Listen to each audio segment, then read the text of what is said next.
का गाना था जैसे आएगा आने वाला। अब वो उसमें जो चैन है, एक चीज जो चली गई वो है चैन। और जब वो शुरू होता है तो एक तो मिनट 1.5 मिनट तो लगता है वो उसमें रिदम पे आने के लिए, उसमें एडलिप चलता रहता है, मगर आज भी उसका वो शुरू होता है और पूरा ऑडिटोरियम जो है क्लैप करता है। उनमें से बहुत से लोग तो ऐसे होंगे हॉल में बैठे हुए जो पैदा ही नहीं होंगे जब महल रिलीज हुई, बिल्कुल, लेकिन उनको भी उस गाने से उतनी ही मोहब्बत है। और आजकल ये मैं बताना चाहूंगा टीवी पे कि ये गाने आपने पूरे के पूरे पूरे ऑर्केस्ट्रा के साथ खड़े होके गाए हैं। उस जमाने में तो सहूलतें नहीं थी जो आज है, अब तो एक एक लाइन अलग गाई जा सकती है। तो ये गाने का तजुर्बा क्या रहा, किस तरह से आपने गाया था आएगा आने वाला? ये कमाल तजुर्बा है।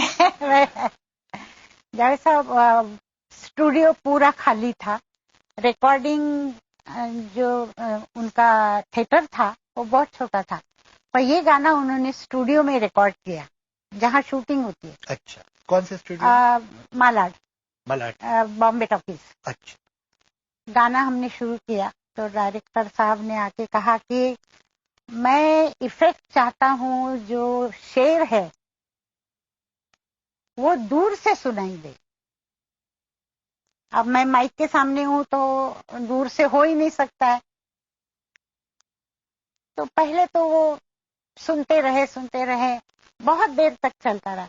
फिर मुझे उन्होंने कहा कि लता तुम एक काम करो, माइक यहाँ है, तुम वहां जाओ।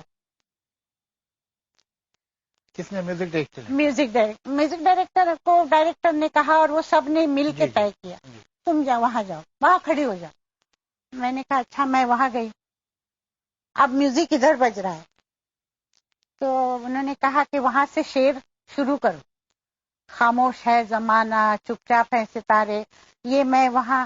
और कहने लगे एक एक कदम चलती हुई आओ, और जहां आएगा आने वाला होगा तब तुम माइक के पास आ जाना। और जावेद साहब ये कितनी मर्तबा चला मैं आपको बता नहीं सकती। कभी मैं दूर रह जाती थी, कभी नजदीक आ जाती थी, और फिर जाओ आओ। ये तो वो गाना इस तरह रिकॉर्ड हुआ।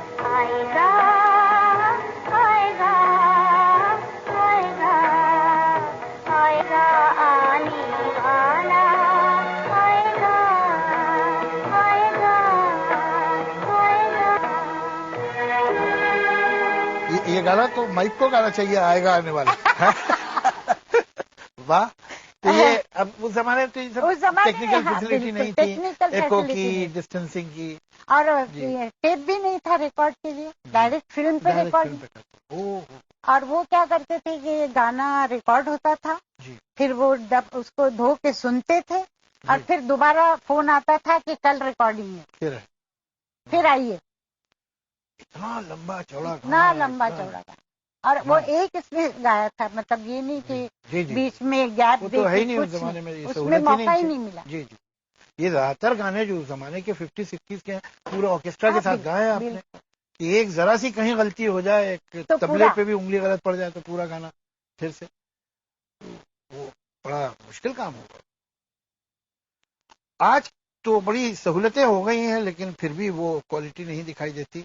तो आज के जो यंग सिंगर्स हैं और वो सब आपके चाहने वाले ही हैं, उनको आप क्या सजेशन देना चाहते, क्या एडवाइस है? मैं एडवाइस तो क्या दूं, सभी मेरे हिसाब से पुराने हैं। नए में मुझे एक श्रेया नजर आती है और तो कोई नजर नहीं आता है, या सुनिधि चौहान। तो मुझे सुनिधि अच्छी लगती है, पर जितने गाने वाले आए, मतलब उसमें मुझे कविता और अलका ये ज्यादा समझदार, मतलब गाना समझ के गाती थी। पर कविता शादी करके चली गई, और अलका ने भी मुझे कहा, उस दिन मिली थी तो कह रही थी कि मैं अब जरा गाने सुनती हूँ, मुझे अच्छा लगता है तो गाती हूँ, नहीं तो नहीं गाती, क्योंकि कुछ भी गाना पड़ता है मैं नहीं गाती हूँ। तो अलका ने भी काम कम किया है।